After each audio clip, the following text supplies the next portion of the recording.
back to Youth Elect TT, where we're still getting to know our top 15 candidates. And while we get to meet the candidates, we get a chance to embrace some of the history. Behind us is the old police headquarters built back in 1876. Interestingly, the building was destroyed twice by fire, and obviously within recent time, it's been restored to its original glory.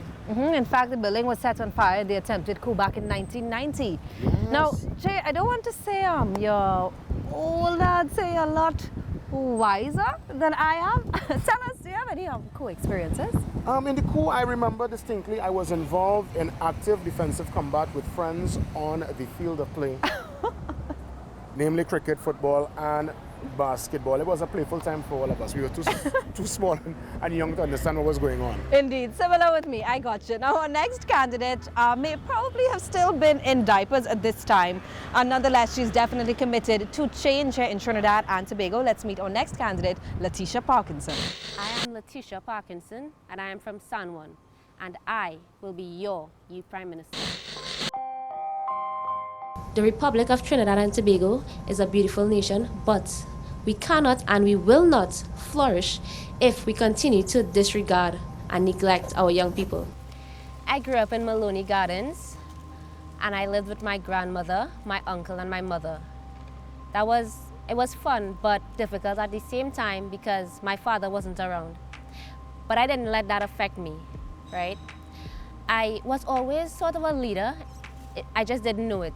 Right? People always wanted me to decide what game to play or what to do next. Everybody always wanted to be around me. The line was always in my house. And I guess that's a testament to the kind of person I am, right? From a very early age, Letitia has always been a role model. She has always had high moral values, which she continued to develop. If I had to describe myself in 3 words, I would say that I am genuine. I'm kind, and I'm creative. Someone from the Caribbean Youth Environment Network nominated me, and I was very against the nomination because I wasn't too sure what I was getting myself into, and I don't really like being in the public sphere. Now, the reason I actually came out is because I realized that, yes, I might feel a little uncomfortable, but I'm actually very well suited for this position. I realized that I do have what it takes to be the Youth Prime Minister. So I need to stop waiting for other people to get up and do it. I can do it. This is a great idea. We keep asking for a change, and my daughter Letitia would give us that change. I've met a lot of people, and I've seen people go through a lot of hard times. And I have been blessed that I didn't have to go through so many hard times. But if I could help somebody that is going through a hard time, that's really something special. I mean, sometimes I just wake up and I'm really grateful that I could see, I could walk. Some people don't have that. I have a roof over my head. I don't have to worry about food, right? I have these comforts, and that alone motivates me to do so much more for people who don't have those basic needs. Because it's really sad. I mean, I just want to do what I can to help other people while I'm here. This particular field, I never really saw her heading in this direction. However, I'm not surprised because, for instance, I think she would have made a great lawyer. Due to the fact that she argues her points to the end, she's very honest, and she would fight to get what she wants. She sticks to whatever she sets her mind to. I really love my country. To say what one thing makes me so patriotic is really difficult because we have so much going for us. People like to say that, you know, we are developing or there are other countries that are better than us. I don't know what they mean by better because we are really good already. Yes, we do things differently from other countries, but we have so much going for us. I mean, can you imagine a tiny island? We barely a dot on the map, right? But yet still, we created soca, we created the steel pan. I mean, and that's just music, eh? I didn't even start to talk about food and other aspects of our culture. I mean, it really gets me excited when I think about how much we have going for us and how much we have going on. Yeah, we have a lot of issues, but everybody has issues, right? They don't call this sweet TNT for nothing.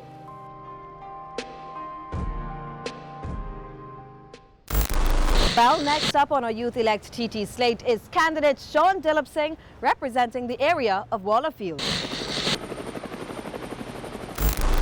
My name is Sean Dilip Singh. I live here in Wallafield, Arima, and I'm going to be your next Youth Prime Minister.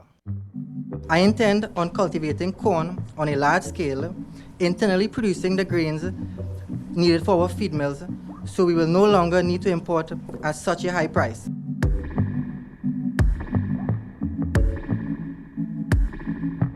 Well, I grew up in Spring Village, Valsayn. We wasn't really rich, we was poor. I did common entrance when we had no electricity, so I had to study under candlelight. I passed for Hillview College. 3 words that describe me: charismatic, courageous, and caring. Because I care about people, and sky's the limit to what I will do to make sure everyone is all right. Sean is bright, he's motivated, he loves people, and he's humble. And he'll do anything he can to help. I wasn't allowed to go out a lot because my dad was kind of strict. But whenever I had a chance, we used to go across to the Valsayn Teachers College and play cricket, maybe some football. And well, when I was home, I read a lot. But the reason why I'm trying to be a youth prime minister is to show everyone that no matter what happens in your life, you could do whatever you want and you could try to reach for the stars. Sean said he wanted to enter politics. I was not surprised because of my grandfather. He loved politics, and Sean grew up around him, and even the uncles used to talk politics.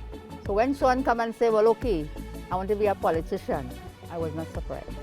I have some good ideas for this country, and I would like to voice it on live TV, because it seems that every time you try to give the government a good idea, they don't have time to hear you.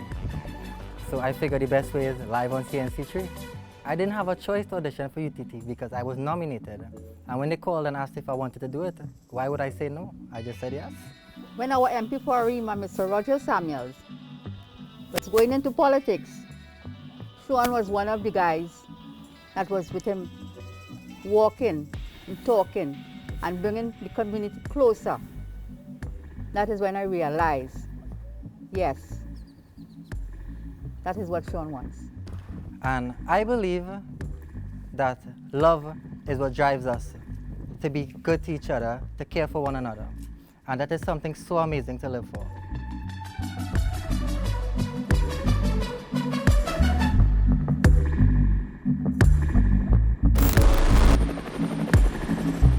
We take the break. Let's head to Valencia, where we meet our next candidate, Lennox Roberts. Dear Trinidad and Tobago, I am Lennox Roberts, coming from the lovely area of Diego Martin, and I will be your next Youth Prime Minister.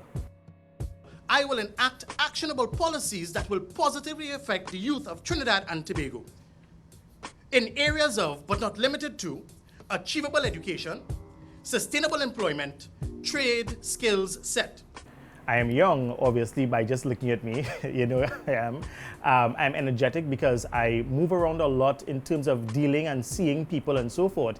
And vision for youth, I really have a passion for young people, their ideas, their concerns, their issues. Think about Lennox ending politics. I think it's an excellent opportunity that he has really embraced, because as a young person, he would be able to make a difference, and I know that he loves people and he is really focused as a young man. I grew up from humble beginnings. I had both parents, yes, but at a time when we grew up, I remember we started off with we had one little room, and everybody used to sleep in that one room. I mean, it's not like that today where, you know, everybody has their own place and all that kind of stuff.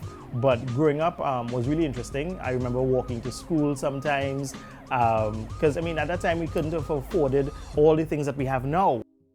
Lennox is the type of person who is really focused. He's a young man that really knows what he wants and he goes after it. And one of the things I admire about him is that, in spite of the fact that he grew up in an area where there's so much negativity and wrongdoing, yet he stayed focused on his purpose and really has made himself an example among his peers? Well, when I found out, I was ecstatic.